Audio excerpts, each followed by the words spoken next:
हमें जाना पड़ेगा ये रिजर्वेशन कैसा था। पहले एक होम मिनिस्ट्री का आदेश था, एडमिनिस्ट्रेटिव ऑर्डर था, जिसका चलते जब हम लोग का एडवर्टाइजमेंट होता था नौकरी का, उसमें लिखा जा रहा था local eligible youth can apply करके, ठीक है ना, आप लोगों को याद होएगा।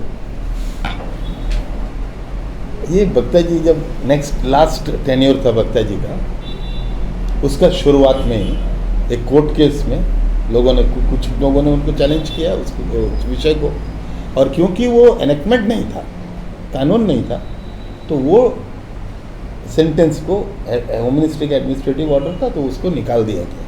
उसका बाद से ये समस्या शुरू हुई, आज नहीं। उसके बाद बख्ता जी का पूरा 5 साल टेन्योर भी था। फिर कुलदीप जी का समय आया, कुलदीप जी कांग्रेस के अध्यक्ष बने, आपका 10 साल शासन रहा कांग्रेस का, और कुलदीप जी का गवर्नर भी थे, जो चाहते थे वो करते थे, हर फाइल उनसे पूछ के मूव होता था। फिर भाजपा सरकार आया, हमारे लोग भी। मैं एक विषय बोलना चाहूँगा, जहाँ तक ये रिजर्वेशन का मामला, मैं देखता हूँ सभी लोग जब बात करते हैं ना तो ब्लेम गेम चलता है। कुलदीप जी बीजेपी को बोलेगा, बीजेपी वाला कुलदीप को बोलेगा, भास्कर जी दोनों को बोलेगा। तो ये जो मुद्दा है ना, ये जो एम्प्लॉयमेंट, ये यहाँ का बच्चों का, हम लोग का समाज का बात है ना, इसमें ये ब्लेम गेम नहीं करके ना, सब मिल के इसके लिए संघर्ष करना चाहिए। मैं किसी को नहीं ब्लेम कर रहा हूँ। बहुत लोग बड़ा बड़ा क्या बोलते हैं, राय देते हैं, यूट्यूब में देखता हूँ मैं, अब क्या किया उन्होंने ये तो नहीं बोल रहे, उनका समय में क्या हुआ। मैं भी चाहूँ तो मैं ब्लेम कर दूँ अभी आपके सामने। बहुत लोग को इतना ज्ञान देते हैं यूट्यूब में, पलट के पूछ रहे हैं आप लोग कि भैया आपका समय में क्या हुआ, जब आपका सब चलता था क्या हुआ। मैं ब्लेम नहीं कर रहा। ये जो प्रोसेस है रिजर्वेशन का, ये भी जटिल प्रोसेस है, इसको समझना पड़ेगा, चाहे वो कांग्रेस हो चाहे वो बीजेपी हो। इसके लिए लोग यूनाइट हो, समाज के लिए उतरे। पहले ये यहाँ से प्रपोजल जाएगा, उसके बाद पार्लियामेंट जाएगा, पार्लियामेंट पास करेगा, उसके बाद कैबिनेट जाएगा, कैबिनेट का बाद में राष्ट्रपति तक जाएगा, फिर नोटिफिकेशन होएगा, उसमें क्लेम एंड ऑब्जेक्शन मांगे जाएंगे, ड्राफ्ट नोटिफाई होगा, तब जाके ये कानून बनेगा। ये लंबा समय काम, लेकिन ये काम हो सकता है। हम लोग गए कई बार ये, अब हम शुरू से बोलेगा तो बख्ता जी का टाइम जब ये विड्रॉ हुआ ना था, तो खाली बीजेपी था जो रोड में उतरा माइक लेके। मैं खुद, कमती उम्र था मेरा, मैं खुद बाजार का गली गली में स्ट्रीट कॉर्नर मीटिंग किया हूँ ये मुद्दा को लेकर। उस समय एसआई लोग का एक नौकरी निकला था ना सब इंस्पेक्टर में, 2006। हाँ 2006 का मामला है वो, जिसमें कुछ बाहर का लोग आया था। मैं नाम जानता हूँ लेकिन बोलता नहीं हूँ कुछ बाहर का लोग। आज बोलो किसी का भी नाम नहीं, यहाँ सर्विस में नहीं, अच्छा नहीं है। विरोध में हम लोग उतरे थे रोड में, कोई नहीं उतरा था, कोई दूसरा पॉलिटिकल पार्टी नहीं उतरा। तो कब से चल रहा है। अभी मैं जब था अध्यक्ष, बार बार राजनाथ जी गृह मंत्री सलाहकार उसमें डाला, मैं खुद उसको डिबेट किया। जो होम मिनिस्ट्री एडवाइजरी कमेटी का मीटिंग हुआ था राजनाथ जी का इधर में घर में, खुद डिबेट किया। अभी हम लोग जो अमित शाह जी के पास, मैं अध्यक्ष जी और हमारा पूर्व सांसद साहब, हम लोग गया था, सारा विषय को रखा हुआ मैं, हम लोग ये ही मेन मुद्दा था हमारा। और इसको माने हैं वो कि आइलैंड के बच्चों को कुछ प्रोटेक्शन मिलना चाहिए। ये प्रोसेस को जल्दी कराना है, और मुझे इसमें सबका सहयोग भी चाहिए। जरूर करेंगे। ऑल पार्टी सपोर्ट आप बोल रहे हैं? बिल्कुल, सारा लोग, पार्टी तो ठीक है, पार्टी रहेगा भाई, आप जनरली साथ आओ, साथ मिलके ये काम को करें, क्योंकि ये राजनीतिक मुद्दा मत बनाओ इसको, अकेली भाजपा राजनीतिक मुद्दा मत बनाओ। बस क्या जी बेटा, मैं थोड़ा सा उसके खाली आपका मैं कैप्शन देखा, मैं समझिए कि वो क्या बोले हो भाई। बात तो जिम्मेदारी से करें ना, मैं तो ऐसी नहीं बात कर सकता ना, हमारी सरकार है, दूसरे लोग कुछ भी बोल सकते हैं। और भी कोई कांग्रेस का नेता में देखा, वो भी खड़ा होकर ये नहीं किया, वो नहीं किया, बीजेपी ये नहीं करता। अरे भाई, क्यों इसको आप पॉलिटिकल फ्रंट में लेके जा रहे हैं? बीजेपी को भी बोलने के लिए बहुत बात है कांग्रेस के ऊपर में। ये मुद्दा में भी और बहुत मुद्दा में। उसका मंच अलग है, उसका पॉइंट्स भी अलग है। मैं तो ये चाहता हूँ कि ये यहाँ का यूथ का मामला है, उनके जीवन से जुड़ा, हम लोग का परिवार से जुड़ा हुआ है। हमारे घर में भी 2-3 बेरोजगार मिलेगा, आपका घर में भी, सबका घर में मिलेगा। इसको हम लोग यूनाइटेडली फाइट करें, सब मिल के फाइट करें और बार बार विगरसली ये मुद्दा को रखना है। प्रशासन से भी सहयोग चाहिए, यहीं से मूव होगा जो भी है इश्यूज, यहाँ से जाएगा, उसके बाद सरकार मूव करेगा। करें इसमें एक कांग्रेस के एक लीडर है, वो सामने आया और ये बताया कि 3 आइलैंड को चुटकी मारते साथ ही जो है उस 3 आइलैंड का नाम चेंज कर दिया, तो ये क्यों नहीं हो रहा है, ये भी उनका कहना है। अगर बीजेपी चाहेंगे, प्रधानमंत्री चाहेंगे तो तुरंत इसको कर सकते हैं। मैं उनको ये बात बताता हूँ, सुनो, मैं अभी भी इनकार नहीं कर रहा हूँ ना, हम लोग इसमें लगे हुए हैं, मेरा पार्टी लगा हुआ है और नियर फ्यूचर में हम ही लोग करेंगे इसको। वो खाली बोलते रहेंगे, वो खाली आपको इंटरव्यू देंगे, ब्लेम करेंगे, दूसरा आदमी को गिराना उठाना, इसी में लगे रहेंगे। ये रिजर्वेशन भी लाके देगा तो बीजेपी ही लाके देगा, ये मैं आप भी बोल रहा हूँ। आपका बात आप इतना बोले तो मुझे बोलना पड़ा। विशाल जी, सर एक छोटा सा चीज मैं पूछूंगा, जो अभ्यर्थी है, कैंडिडेट है, वो तो बहुत ज्यादा परेशान है, क्योंकि बाहर से लोग जब से आए पता चला उनका परेशानी का हल नहीं है। अभी जो 20 तारीख को एग्जाम होने वाला है, अभी हम लोग 17 में बैठे हुए हैं, 20 तारीख के एग्जाम का क्या हो सकता है? कुछ बच्चे बोल रहे हैं बॉयकॉट कर रहे हैं, कुछ बच्चे बोल रहे हैं देखो, मैं एक बात क्या हो सकता है? मैं एक बात बताऊँ, ये तो समस्या अभी नहीं उठा, आपको हम बताए फिर नाम लेना पड़ जाएगा। मैं करीबन 6 से 8 मीटिंग यही टेबल में बैठ के किया हूँ, अनएम्प्लॉयड यूथ को बुला के। मेरे पास कुछ लोग आए, एक ट्यूटोरियल का भी सारा लोग उठ के आया था, मैं उनको बोला आप ऑर्गेनाइज करो, मेरे को झंडा भी नहीं मांगता, मैं आपके साथ चलेगा, मैं आपके साथ चलेगा। ये इसी साल के बारे में बोल अरे ये साल भी, पिछला साल भी, अच्छा, ठीक है। कुछ लोग उसको राजनीतिकरण किया, जैसे ही मालूम हुआ विशाल के पास गया, गांधी भवन से बुलाया वो लोग, बोला हम लोग करेगा प्रोटेस्ट, तुम बीजेपी के पास क्यों गया? बाद में वो प्रोटेस्ट 40 आदमी था, उसको डिफ्यूज कर दिया। मेरा कहना था, मैं तो बीजेपी से करेगा नहीं बोला, सबको बुलाओ, मैं बोला पूरा आइलैंड का, और जो अपोजिशन का लोग उनको भी बुलाओ, मैं आपके साथ चलेगा, पीछे चलेगा ये मुद्दा में। ऑर्गेनाइज हो भी रहा था, इसको डिफ्यूज किया गया, चलो कोई बात नहीं।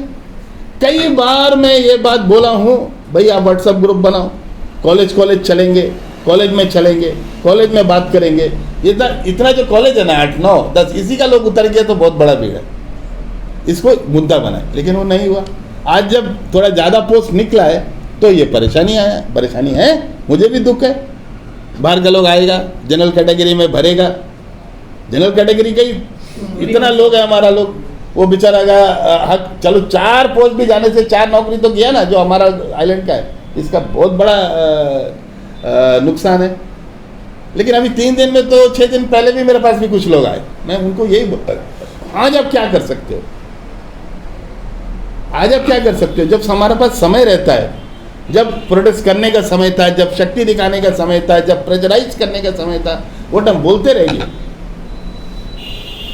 तो अभी आपका कहने का मतलब 20 तारीख के एग्जाम में कुछ नहीं हो सकता, लेकिन आने वाले समय में जो वैकेंसी देखो, इसमें सब लोग मिलकर डिसीजन ले, मैं यही बोल रहा हूँ।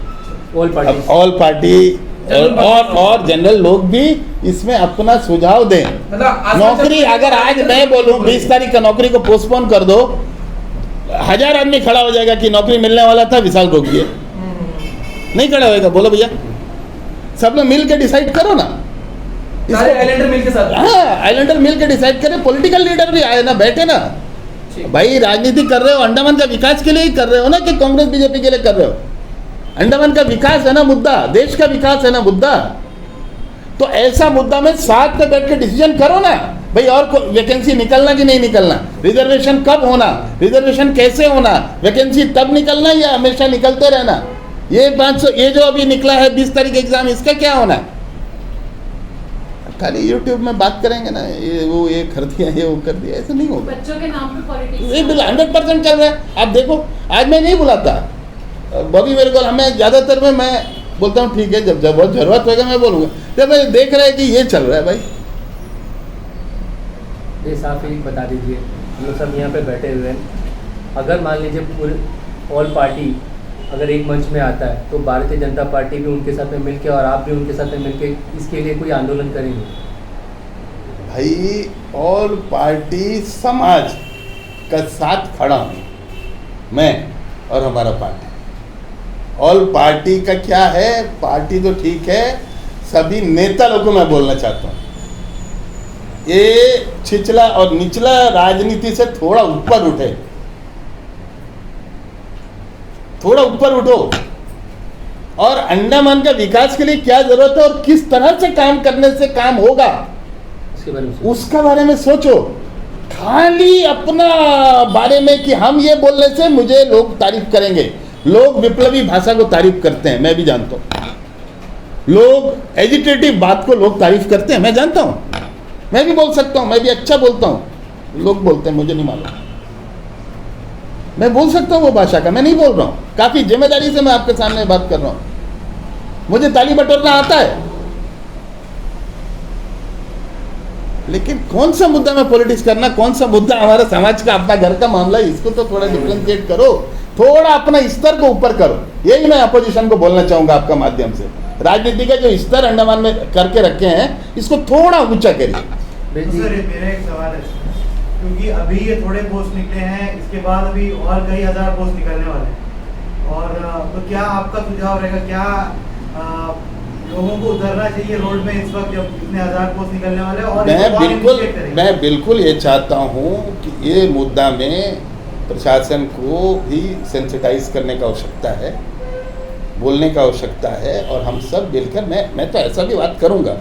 ऐसा नहीं है कि भीड़ रहेगा, रैली होगा तभी मैं बात करूँगा, हम लोग तो बात कर ही रहे हैं, लेकिन इसको एक्सपेडाइट करने का आप बताओ ना, और कोई तरीका है क्या? जब तक ये समाज का मुद्दा नहीं बनेगा, बड़ा मुद्दा नहीं बनेगा, तो ये कैसे इसके ऊपर में जल्दी एक्सपेडाइट इसका सॉल्यूशन होगा? बोले जो भी राज्य में रिजर्वेशन मिला है किस ढंग से मिला क्या आप लोग नहीं जानते? जो भी राज्य को राज्य का दर्जा मिला उसके लिए कितना लंबा संघर्ष हुआ क्या आप लोग नहीं जानते?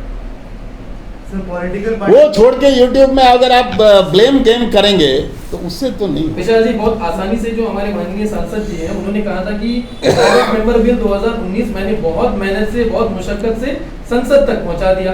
अब इससे आगे मैं क्या करूं? रोड में उतर के आंदोलन करूं क्या?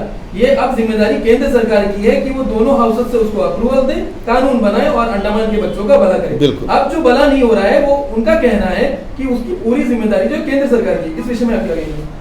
कुलदीप राय शर्मा जी ने प्राइवेट मेंबर बिल, उसके लिए कितना मशक्कत करना पड़ा, थोड़ा पूछे ना। कहाँ बस्ता उठाए हो, कहाँ में पसीना गिराए?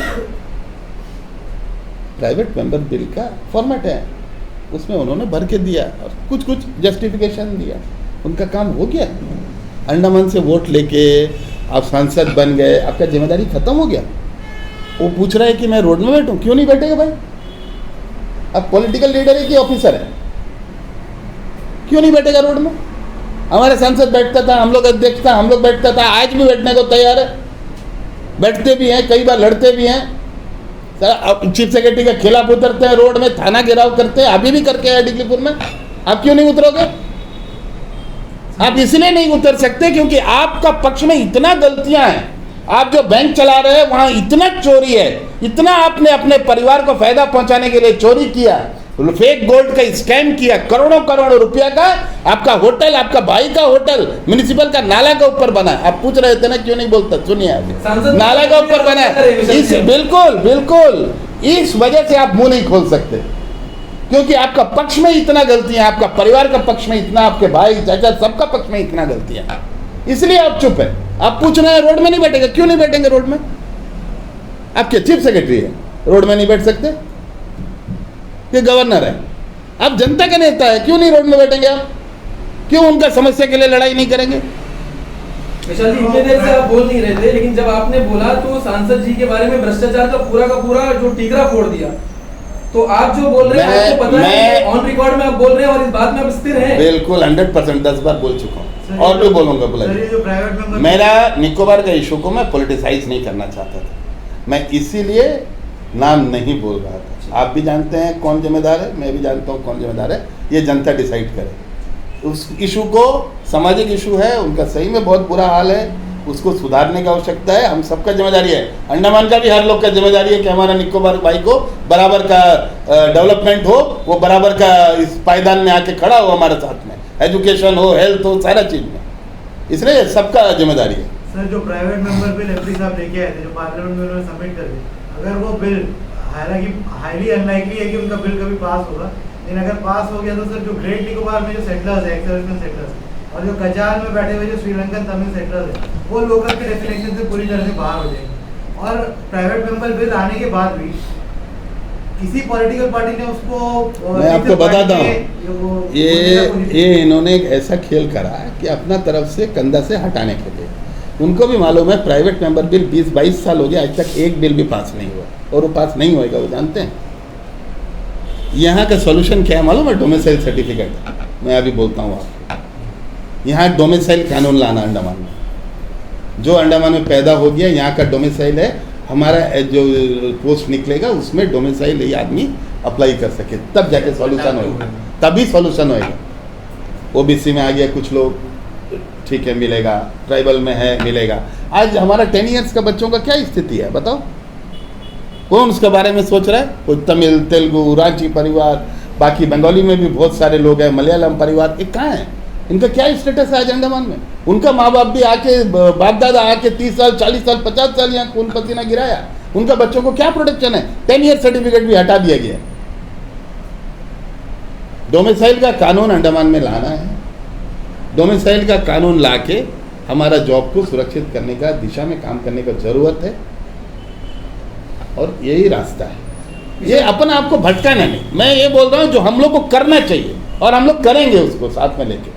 सबका सहयोग चाहिए और लोगों का विश्वास चाहिए, ये बहुत जरूरी है। विशाल जी, हम लोग आज़ादी का अमृत महोत्सव मना रहे हैं, 75 साल पूरा हो गया। मैं आपसे बहुत आम सवाल करूंगा, जो रिजर्वेशन में 100% है, इसमें 27% ओबीसी का है, 7.5 ये जो है हमारे एसटी का है, ईडब्ल्यूएस ने 10% ले लिया, जो पूरा का पूरा ओवरऑल है उसमें 55.5%, ये सिर्फ जनरल के हिस्से में आता है, उसमें भी मेलेंडर अंदर से एंट्री कर रहे हैं। ये पूरे के पूरे जो हमारे जनरल कैटेगरी के साथ जो नाइंसाफी हो रही है, मैं पूरा 75 साल से बता रहा हूँ आपको, इसका असल में गुनहगार कौन है? क्योंकि होना बहुत पहले से, लद्दाख ने बहुत बड़ा एक आंदोलन किया, उसके बाद उनको अपना जो हक है वो मिल गया, 100% जॉब रिजर्वेशन उनके हक में गया, लद्दाख मिल गया। अंडमान में चीज कभी नहीं। मैं भी आपको यही बोल रहा हूँ, कहीं पर भी रिजर्वेशन मिला, इसका एक इतिहास रहा संघर्ष का, लंबा संघर्ष का, और आम जनता ने मिलकर संघर्ष किया। कोई नेता खड़ा हुआ, चिल्लाया, प्राइवेट मेंबर बिल लाया और रिजर्वेशन मिल गया, ऐसा नहीं हुआ। कोई भी जगह को राज्य का दर्जा मिला, उसका पीछे एक लंबा संघर्ष का इतिहास रहा है। हमारा लोगों को संघर्ष के लिए तैयार होना, समाज को खड़ा होने का जरूरत है। हम लोग का आदत है, वो टिकट बढ़ गया वोट का, छोड़ो कोई बात नहीं, दे देंगे, आज एक ही वोट है, चलो ठीक है थोड़ा देर रुक जाएंगे, ओवरलैंड चले जाते हैं।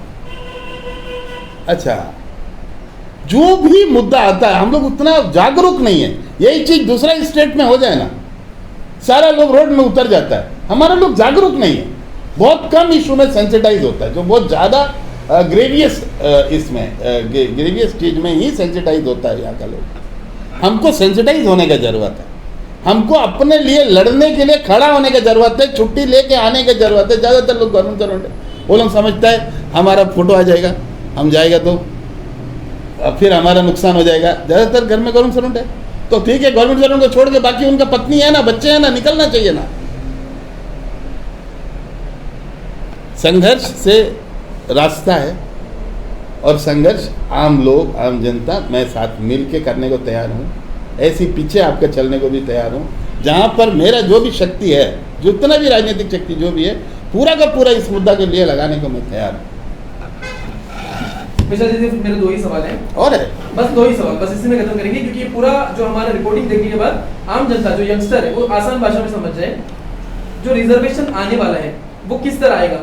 एमपी साहब के प्राइवेट मेंबर बिल से, जो अभी हाउस में पड़ा हुआ है, क्या उससे आ सकता है?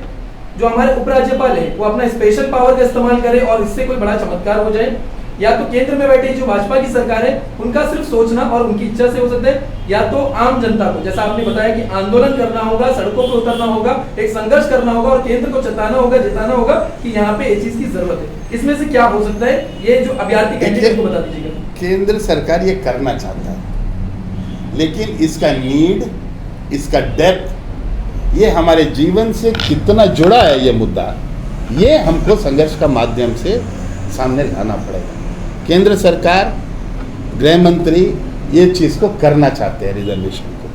हम लोग इसको सेंसिटाइज करें, मुद्दा को आगे लेके चले। भाजपा सरकार ही एकमात्र रास्ता होगा भविष्य में जो रिजर्वेशन बीजेपी ही लाएगा।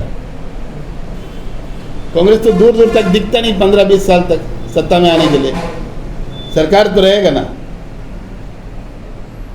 तो आप सब लोग साथ मिल के उतरिए, हम लोग लड़ेंगे, हम लोग संघर्ष करेंगे और अपना जो युवा पीढ़ी है उनका जीवन को सुरक्षित करना, उनका जीवन को ये प्रॉब्लम से दूर करना, ये हम लोग का काम है, दायित्व है, इसको निभाना है। विशाल जी, प्रेस, मीडिया भी, सब लोग।